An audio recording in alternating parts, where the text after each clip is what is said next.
राष्ट्रपति पद के लिए विपक्ष के उम्मीदवार यशवंत सिन्हा ने संसद भवन पहुंचकर नामांकन दाखिल कर दिया है।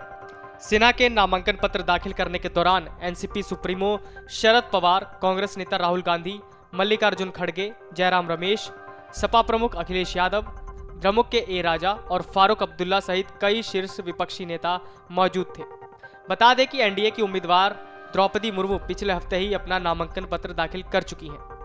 राष्ट्रपति निर्वाचित करने के लिए चुनाव 18 जुलाई को होगा तथा मतगणना 21 जुलाई को होगी।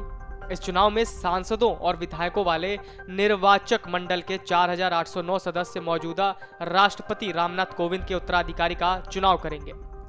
लोकसभा और राज्यसभा के साथ साथ कई राज्य विधानसभाओं में भारतीय जनता पार्टी के संख्या बल के मद्देनजर पार्टी आगामी चुनाव में अपने उम्मीदवार की जीत आसानी से सुनिश्चित करने की स्थिति में है। इससे पहले विपक्ष के उम्मीदवार यशवंत सिन्हा ने रविवार को कहा था कि अगले महीने होने वाला राष्ट्रपति चुनाव व्यक्तिगत मुकाबले से कहीं अधिक है और सरकार की तानाशाही प्रवृत्तियों का विरोध करने की दिशा में एक कदम है। सिन्हा ने कहा कि वो अपने बेटे एवं भाजपा सांसद जयंत सिन्हा का समर्थन नहीं मिलने को लेकर किसी धर्म संकट में नहीं है। उन्होंने कहा, मेरा बेटा अपने राज धर्म का पालन करेगा और मैं अपने राष्ट्र धर्म का पालन करूंगा।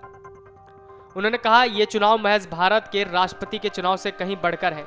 ये चुनाव सरकार की तानाशाही प्रवृत्तियों का विरोध करने की दिशा में एक कदम है। ये चुनाव भारत की जनता के लिए संदेश है कि इन नीतियों का विरोध होना चाहिए। राष्ट्रवादी कांग्रेस पार्टी प्रमुख शरद पवार ने कहा कि राष्ट्रपति चुनाव में विपक्षी दलों और अपने उम्मीदवार यशवंत सिन्हा की जीत सुनिश्चित करने के लिए हर संभव प्रयास करने होंगे। उन्होंने कहा कि यदि कोई राष्ट्रपति चुनाव के अंकगणित पर नजर डाले तो स्थिति उतनी खराब नहीं है जितनी बताई जा रही है और विपक्षी दलों को अच्छी लड़ाई लड़ने के लिए ठोस प्रयास करने होंगे। पवार ने कहा, जब हम चुनाव लड़ते हैं तो हम जीतने के लिए लड़ते हैं। जब दो उम्मीदवार हों तो दोनों जीत नहीं सकते। प्रत्येक उम्मीदवार के लिए स्थिति अलग है। ये मुकाबला सिद्धांतों के बारे में है। हमने यशवंत सिन्हा को अपने साझा उम्मीदवार के रूप में चुना है और उनकी जीत सुनिश्चित करने के लिए हर संभव प्रयास करना हमारी जिम्मेदारी है। परिणाम कुछ भी हो, हम इसके बारे में बाद में बात कर सकते हैं। बता दें, यशवंत सिन्हा का जन्म पटना के एक कायस्थ परिवार में 6 नवंबर 1937 को हुआ था। उन्होंने राजनीति शास्त्र में मास्टर्स की डिग्री हासिल की है। इसके बाद उन्होंने पटना विश्वविद्यालय में 1960 तक बतौर शिक्षक काम किया है। वहीं यशवंत सिन्हा ने 1986 में जनता पार्टी ज्वाइन की और उन्हें पार्टी का महासचिव पद दिया गया। वो 1988 में पहली बार राज्यसभा सदस्य के लिए चुने गए। वहीं 1989 में पार्टी का जनता दल से गठबंधन होने के बाद उन्हें पार्टी का महासचिव बनाए जाने की घोषणा की गई। यशवंत 1990-91 में चंद्रशेखर सरकार में वित्त मंत्री के पद पर भी रह चुके हैं। फिर वो 1998 से साल 2002 तक अटल बिहारी वाजपेयी की सरकार में वित्त मंत्री रहे। उन्होंने 2002 में विदेश मंत्रालय का पद भी संभाला।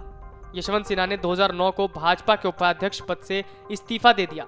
साल 2018 में बीजेपी छोड़ने के बाद 2021 में वो ममता बनर्जी के नेतृत्व वाली टीएमसी में शामिल हो गए।